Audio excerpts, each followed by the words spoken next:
Hallo Leute! Inzwischen gibt es da draußen ja schon jede Menge Informationen zur Pandemie beziehungsweise zu dem, was da gerade läuft.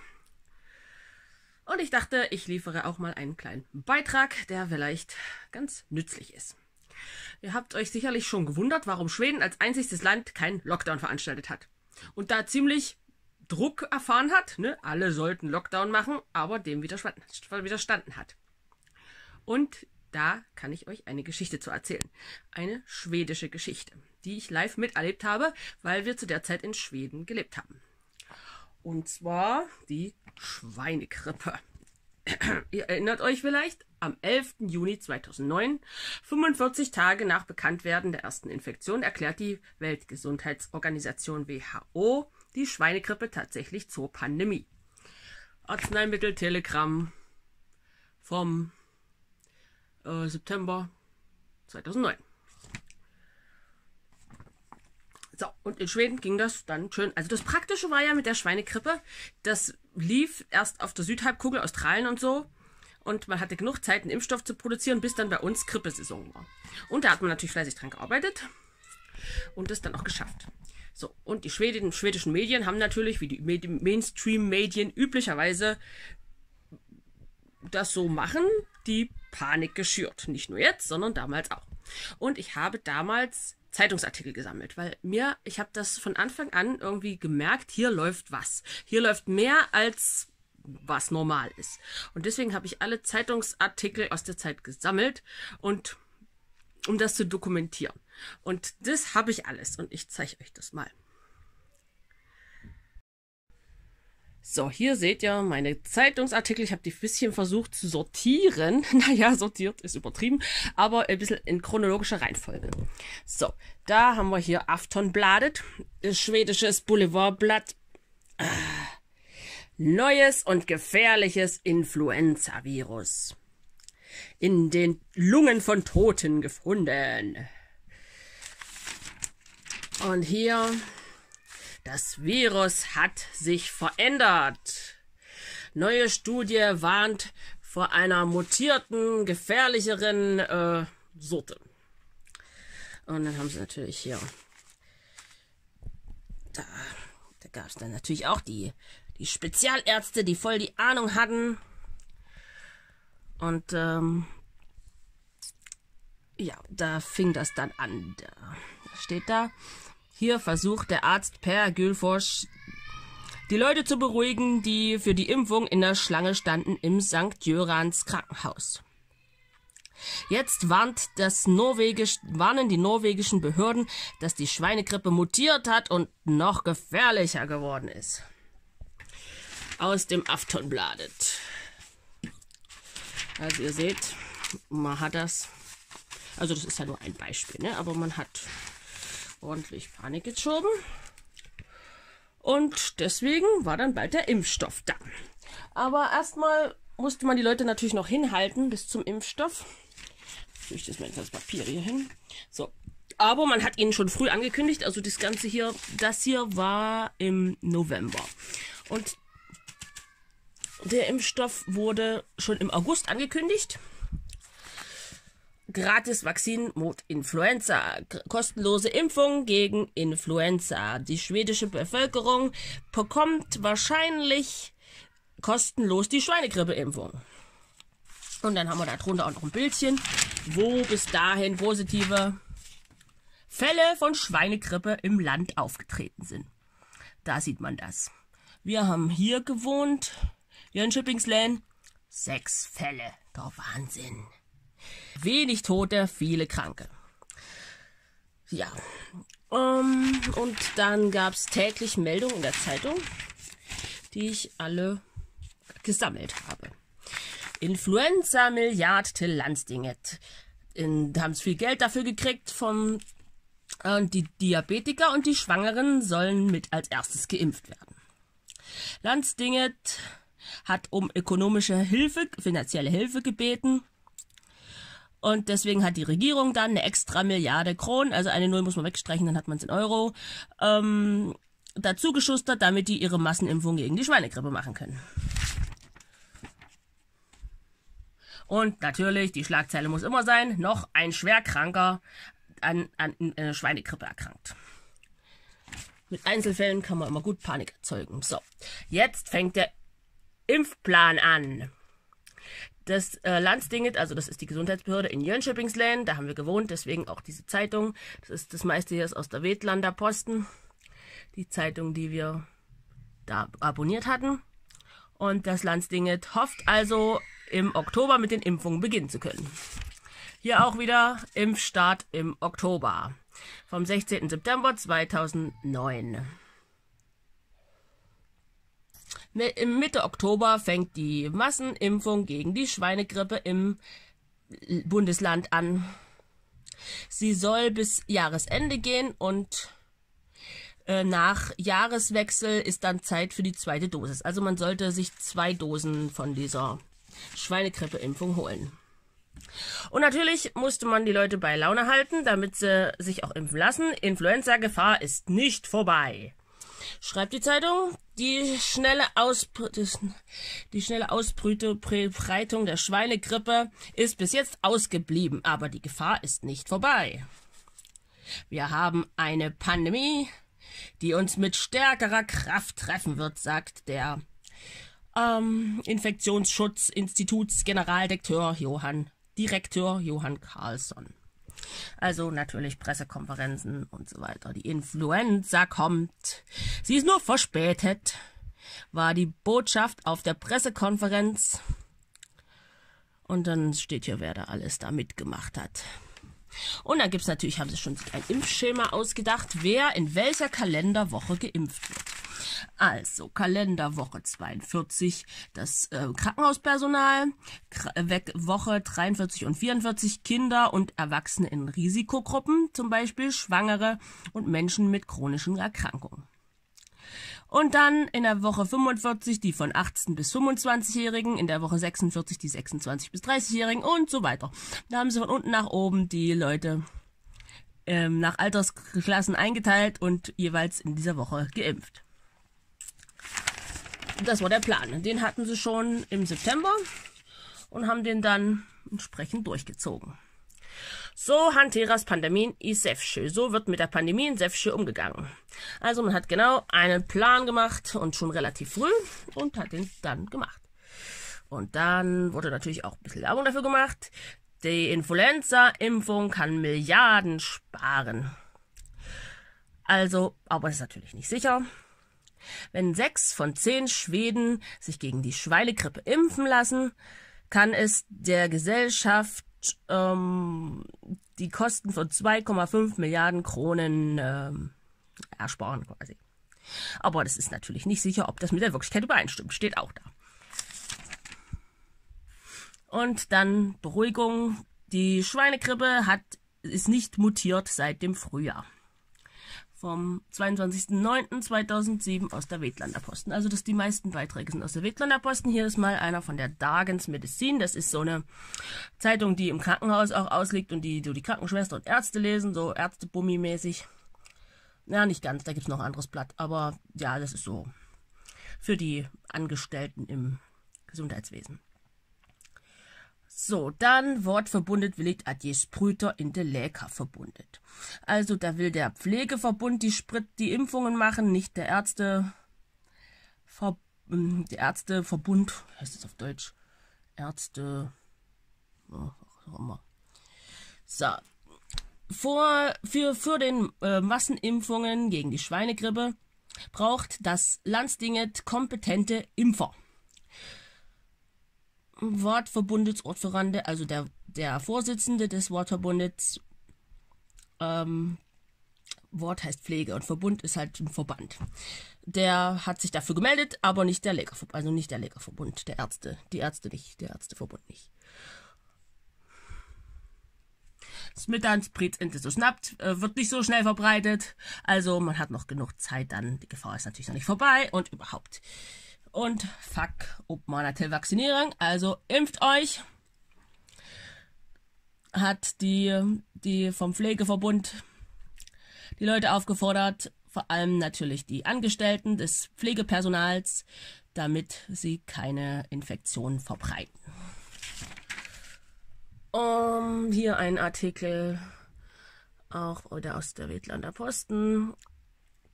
Impfungen sind eine große Herausforderung, laut einem Arzt.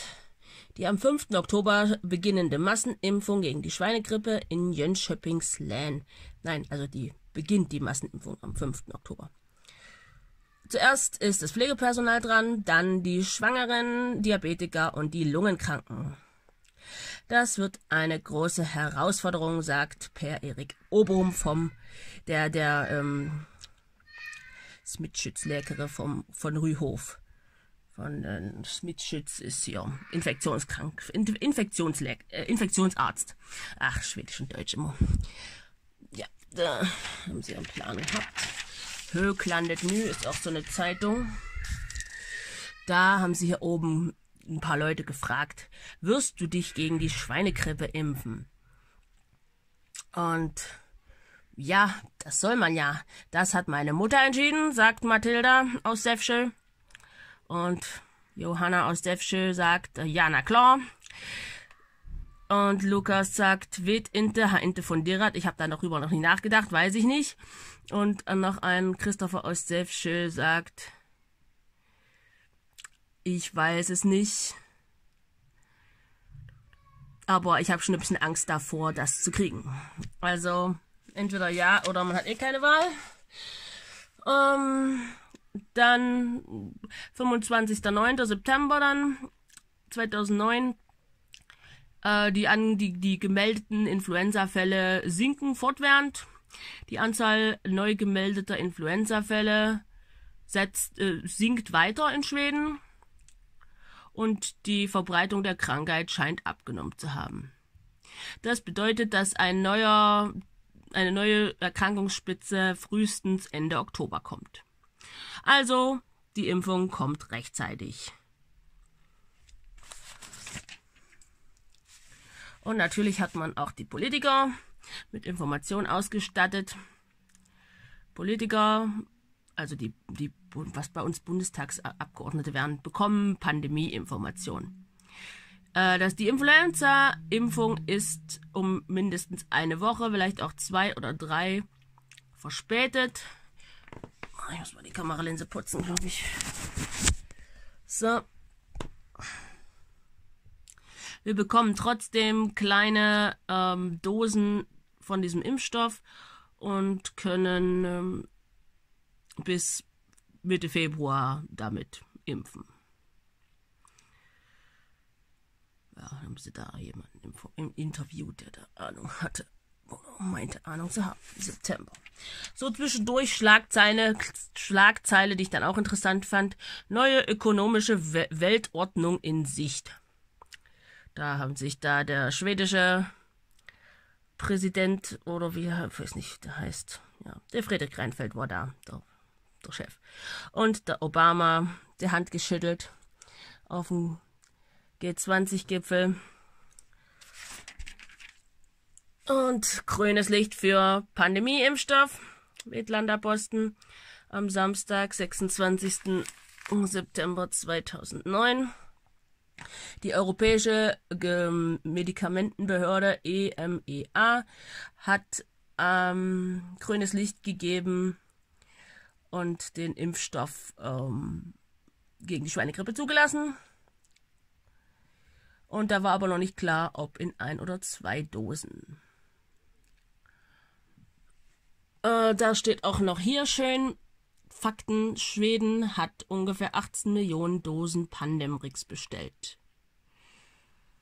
Und es enthält ein neues Adjuvans, Squalen und genau, das wird natürlich hier als harmlos hingestellt, obwohl das Adjuvans in der Form, glaube ich, doch recht neu war für so eine weit verbreitete Impfung.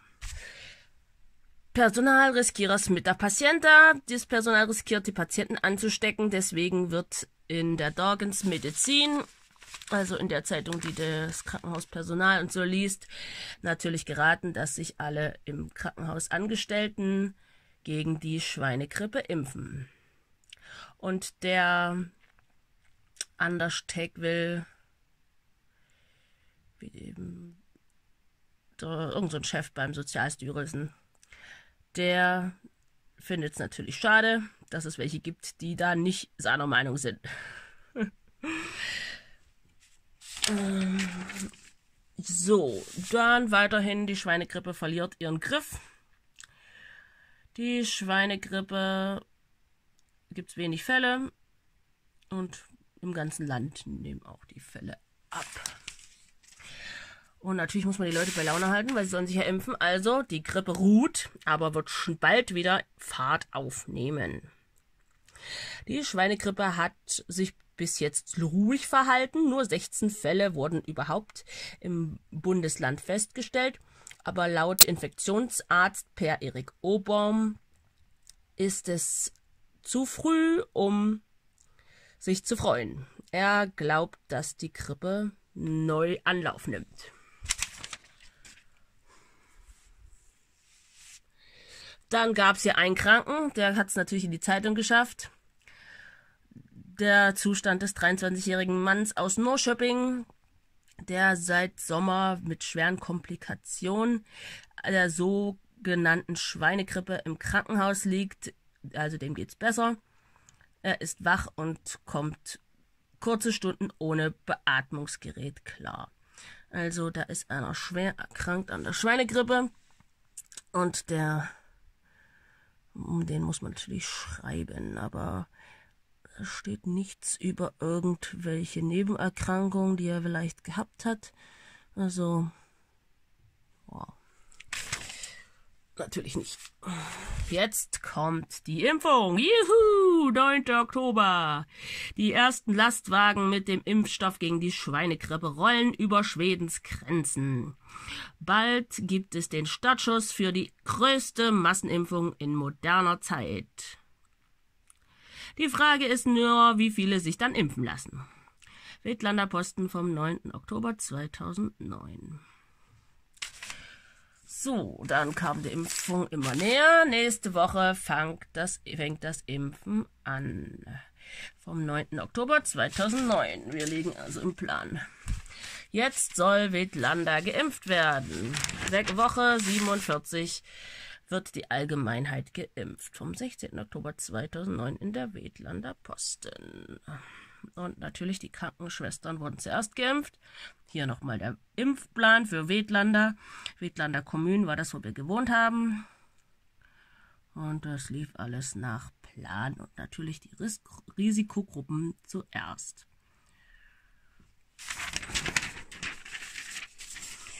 So. Und dann ging es richtig los. Alle sollten sich impfen und es wurde natürlich ordentlich Werbung dafür gemacht. In der Zeitung war ausgeschrieben, wann und wo man sich impfen lassen konnte in jeder Woche. Das ist jetzt hier vom Dezember. Also jede Woche stand das dann in der Zeitung. Und überall im Krankenhaus und in jeder irgendwie so Einrichtung hingen natürlich Zettel aus, wie man sich verhalten sollte. Es kommt euch vielleicht bekannt vor. Hände waschen, in die Armbeuge niesen. Und wenn du krank bist, bleib zu Hause. Und natürlich hier drüben, impf dich, schütz dich selbst, schütze andere, verhindere die Ausbreitung. So läuft das. Und natürlich wurde die ganze Impfkampagne groß in den Zeitungen und alles ausgebreitet. Geduld in Tranos. Da haben sie also alle zur Massenimpfung dann angestanden.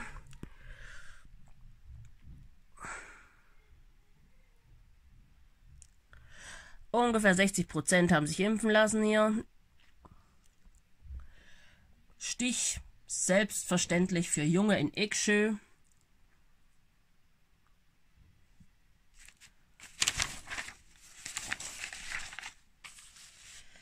Hier haben sie dann sogar im Regen und im Herbstwetter, das ist jetzt hier Dezember, angestanden, um ihre Schweinegrippeimpfung abzuholen. Ob das so eine gesunde Idee ist, wenn man sich keine Grippe holen will, das ist eine andere Frage. Das hier ist von Oktober. Jetzt fängt das Impfen an.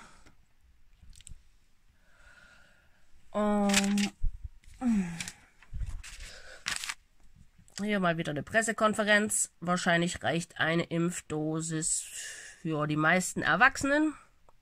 War ja die Frage, ob 1 oder 2 sein müssen.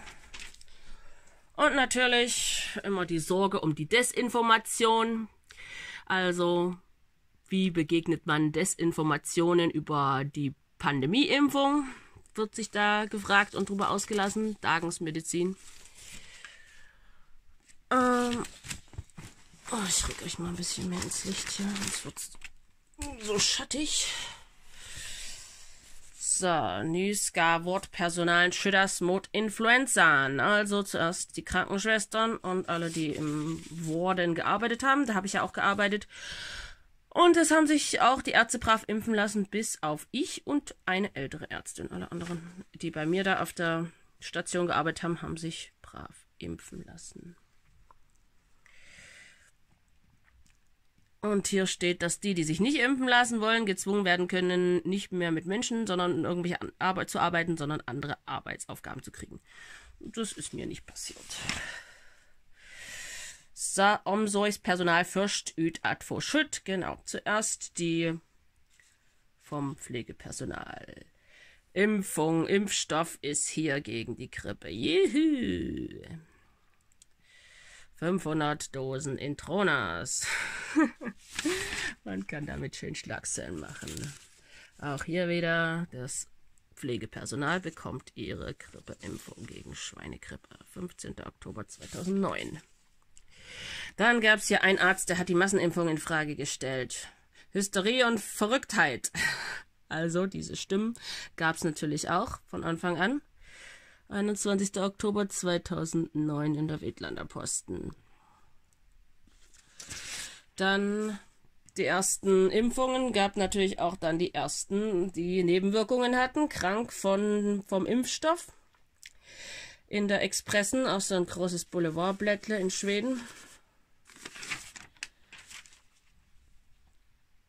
Da wurde berichtet eine, wie sie krank geworden ist und noch eine, wie sie krank geworden ist.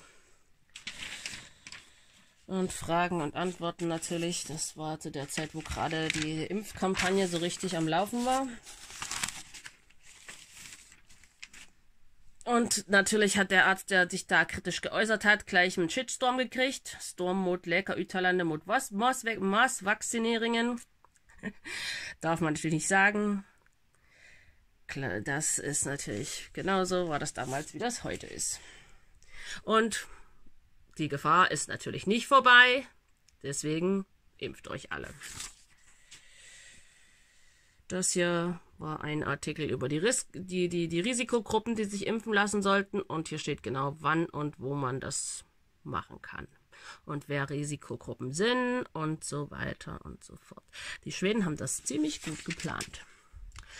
Und natürlich hier ein Leserbrief. 3 gute Gründe, sich zu impfen. Man schützt sich selbst, das ist ja das, was auf dem Papier auch stand. Man schützt seinen Nächsten und man trägt dazu bei, dass die Gesellschaft bald wieder normal funktioniert.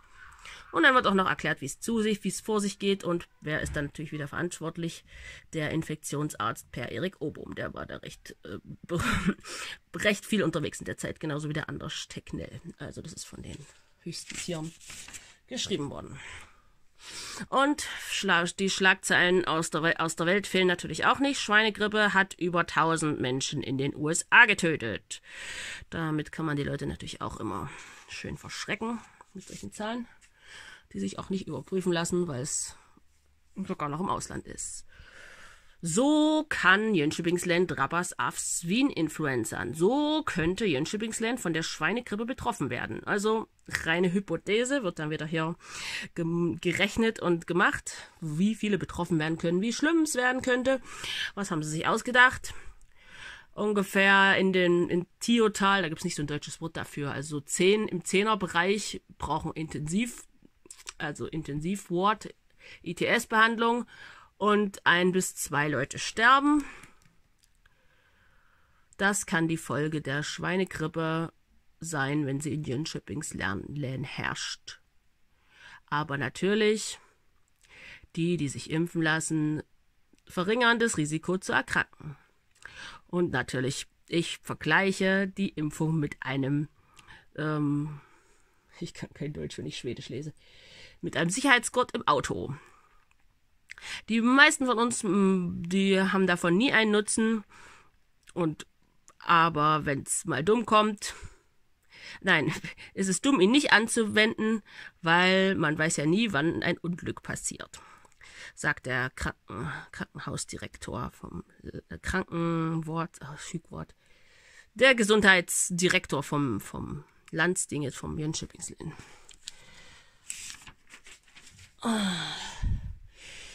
So, dann ein bisschen Angst muss man auch machen. Die Kinder müssen auf die Impfung warten, obwohl sich die Infektion schon verbreitet. Jetzt breitet sich die Schweinegrippe im Land aus und die Kinder, die schlimmsten Verbreiter der Infektion, haben immer noch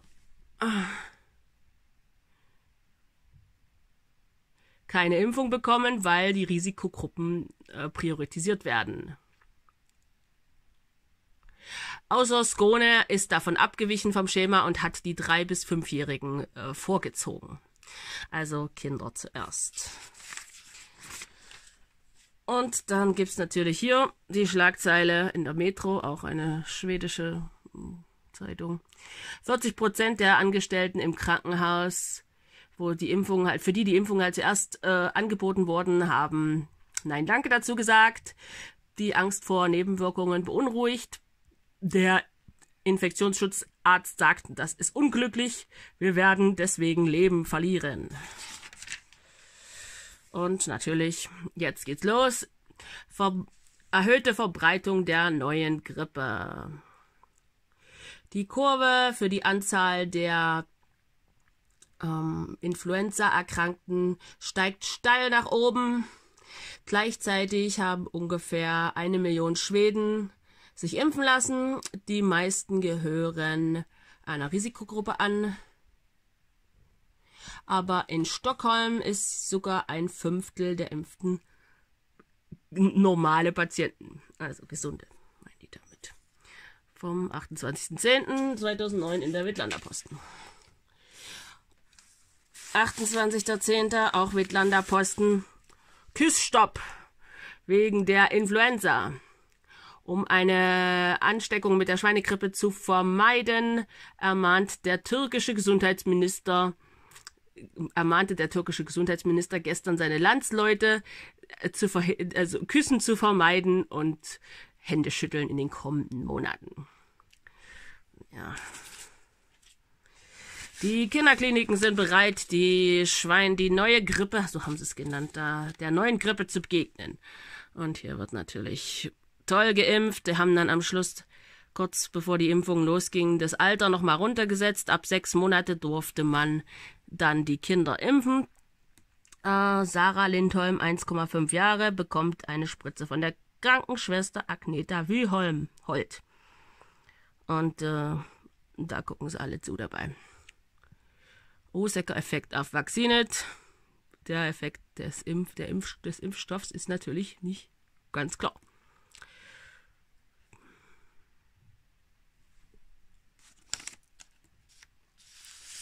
So, dann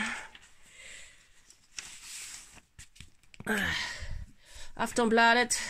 470.000 Kinder sind gezwungen, wochenlang auf den Impfstoff zu warten.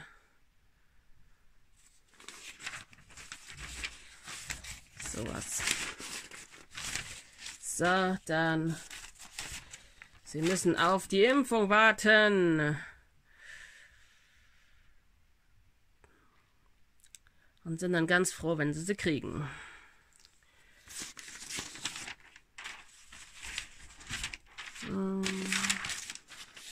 Genau, und hier eine schöne Karte, wie viele Fälle pro Woche.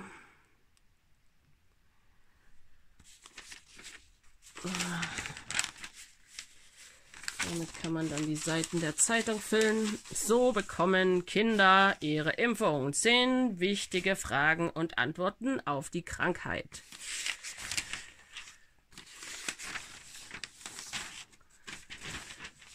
Und natürlich 700 Tote in einer Woche. Solche Bilder oder ähnliche hatten wir ja jetzt auch. Und in Norwegen sind 14 gestorben. WHO hält ein Krisentreffen nach den neuen Schreckzahlen. Die Schweinegrippe schlägt nun hart gegen Europa.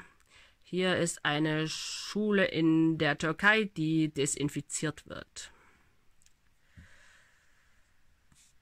Wichtig mit Vakzin natürlich, Impfung wichtig. Und Kinder werden hart von der Grippe getroffen. Ein Drittel aller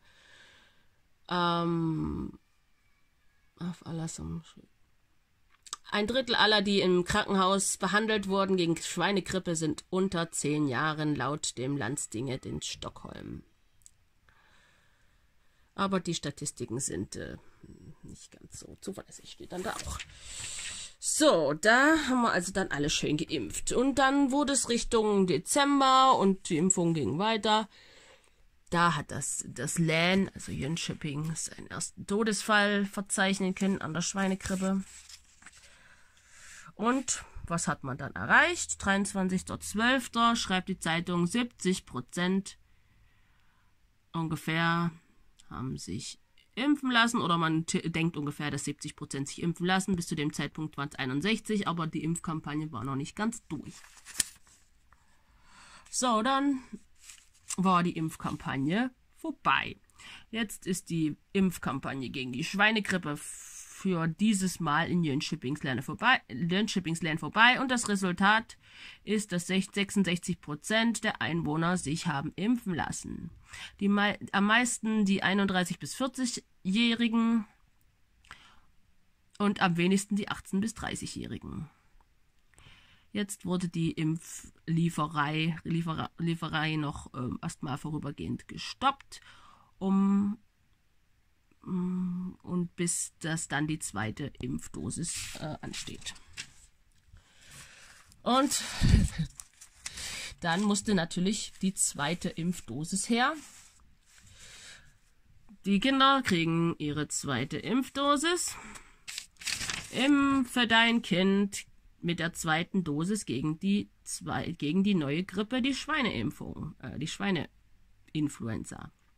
Und da steht dann, wo und an welchem Tag man das machen soll. Impfung gegen die Schweinegrippe wird wieder aufgenommen. Zeit für die zweite Dosis für alle Kinder ab 6 Monaten.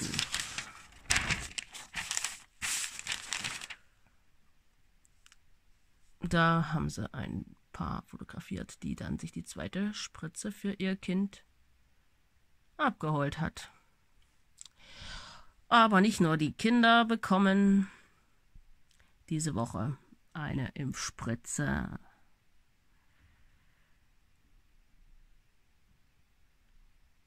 Aber auch für die Erwachsenen, die dürfen sich auch impfen lassen, wenn sie sich noch nicht geimpft haben. Und auch ein paar aus der Risikogruppe dürfen auch die zweite Spritze haben. Mehr Kinder als berechnet bekamen die Schweinegrippe, schreibt Dagens Medizin. Oh, da habe ich gar nicht aufgeschrieben, von welchem. 21. Januar 2010. Und diese Schlagzeile, die muss natürlich auch sein. Weniger Grippeopfer und in Schweden als im übrigen Norden. Als Norden bezeichnet man die nordischen Länder. Norwegen, Schweden, Finnland und Island, soweit ich weiß. Und in Schweden sind weniger als die Hälfte so viele Leute infolge der Schweineinfluenza gestorben, wenn man es auf die Bevölkerungszahlen raufrechnet. Und natürlich, wem hat man das zu verdanken? Den Massenimpfungen.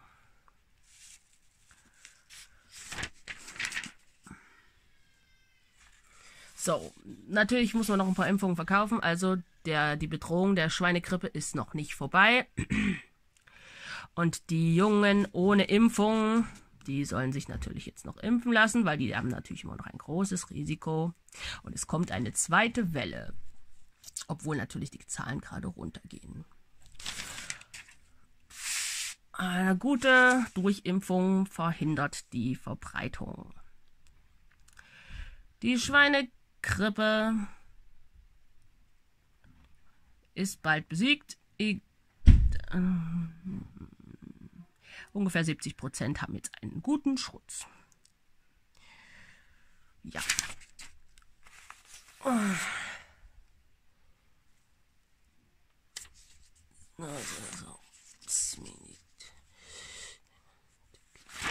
Und dann sind sie natürlich alle ganz stolz, dass sie das so gut hingekriegt haben, weil die Schweden haben das echt gut organisiert und ja, gut durchgezogen. Ungefähr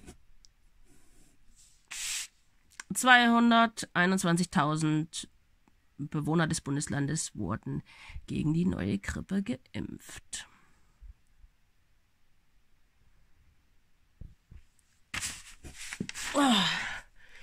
Letzte Chance, sich zu impfen.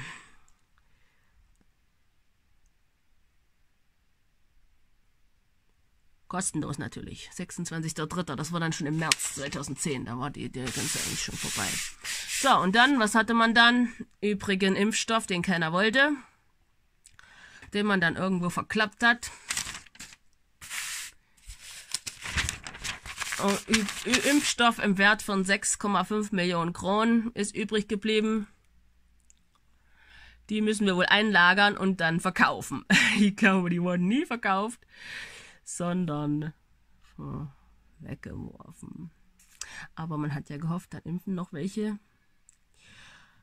Ja.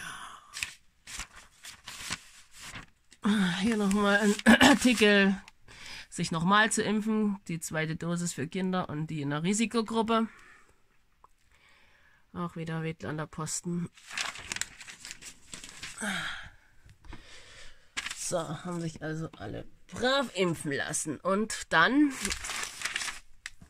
kommt die nächste Stufe des Geschehens. Dann hat man festgestellt, dass bestimmte Leute chronisch krank geworden sind von der Impfung.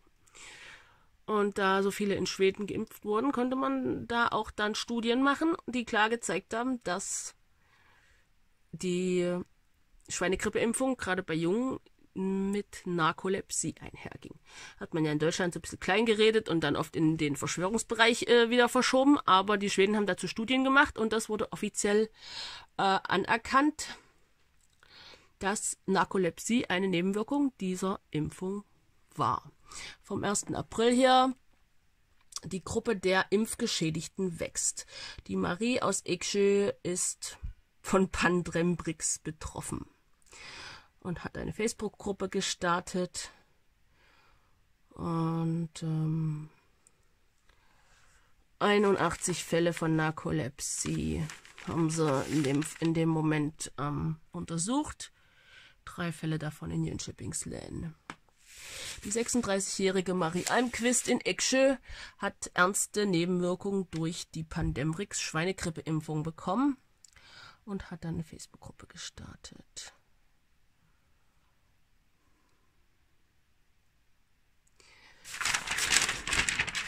Narkolepsie hos Ungar i Frankrike. Also in Frankreich hatten sie das auch. Mehr Fälle als erwartet an Narkolepsie bei denen, die also vor allem bei den Kindern, die gegen Schweinegrippe geimpft wurden. Und das deckte sich mit den Untersuchungsergebnissen, die die Schweden hatten. Vor allem im Bereich der 10- bis 15-Jährigen, die waren da am meisten betroffen. Ein 4-mal höheres Risiko an Narkolepsie zu erkranken. Das Rätsel um die Narkolepsie ungelöst. Über 100 Narkolepsie-betroffene Schweden haben Vakzindosen von 12 bestimmten Chargen bekommen. das ist hier vom 2. Juni 2012. Aber das Lekemädelswerket glaubt dann trotzdem noch nicht, dass es einen Zusammenhang gibt mit der Impfung. Also da kann man ja nicht so einfach zugeben. Fortsat Vakzinkampf, 13.12.2011, also Jahre später. Pandemrix-Betroffene kämpfen für eine Diagnose und dass es anerkannt wird.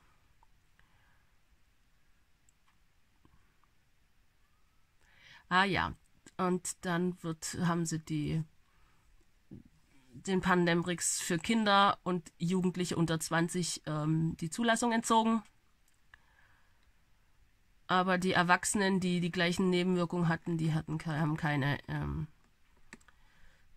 wurden nicht anerkannt als Impfschaden.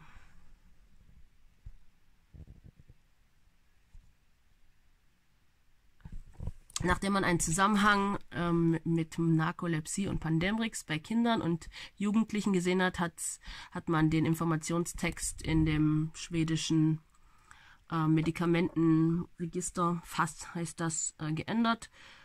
Allen unter 18 rät man jetzt davon ab, sich mit Pandemrix impfen zu lassen. Die Altersgrenze ist jetzt bei 20 Jahren.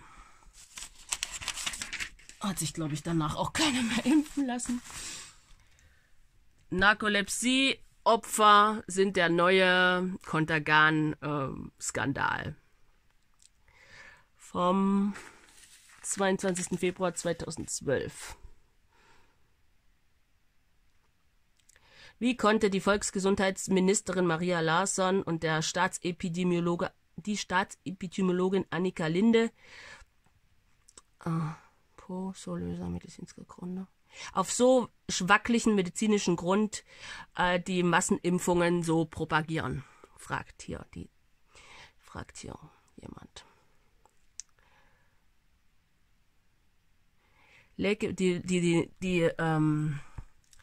Die Pharmaindustrie wollte größere Gewinne machen und hat da deswegen den Politikern und den Behörden Angst gemacht, damit sie Massenimpfungen durchführen, die dann katastrophale Folgen haben, meint das ist ein Leserbrief, meint der Einsender da von dem Leserbrief. Unklare Effekte Schweinegrippeimpfung. Und dann haben wir halt welche Narkolepsie bekommen. Und die Schweden haben sich brav impfen lassen. 6 von 10 Schweden haben sich impfen lassen. In Deutschland nur jeder 10. ungefähr. Trotzdem hatten beide Länder die gleiche Sterblichkeit an der Schweinegrippe. Dafür hat es bis jetzt noch keine Erklärung gegeben. Narkolepsie-Warnung für Pandemrix vom 16.04.2011. Da warnt man davor, dass das Risiko 4 bis 9-mal höher ist bei geimpften Kindern und Jugendlichen im Vergleich zu ungeimpften. Schweinteurer Impfstoff kann Schlafkrankheit bei Kindern verursacht haben. Auch wieder Midlander Posten, 30. März 2011. Am Anfang wurde sich drum gerissen um den Impfstoff gegen die Schweinegrippe 2009. Und dann musste man die überbliebenen Dosen wegwerfen. Keiner will weiter das Pandemrix haben, weil es mit diesem Narkolepsie-Risiko verbunden wird.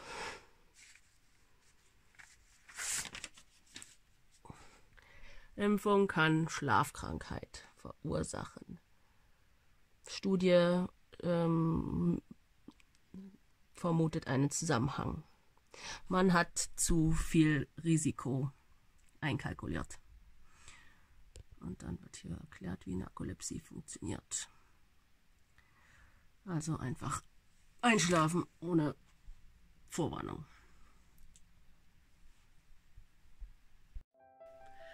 So, und jetzt versteht ihr vielleicht auch, warum die Schweden keinen Lockdown gemacht haben.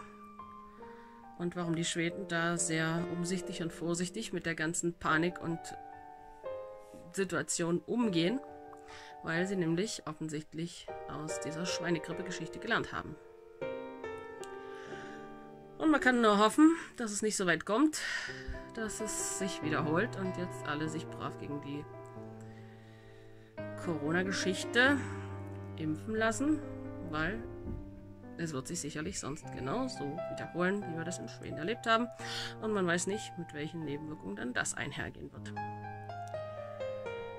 Ja, das war mein Beitrag zu dieser ganzen Geschichte. Danke fürs Zuschauen. Tschüss.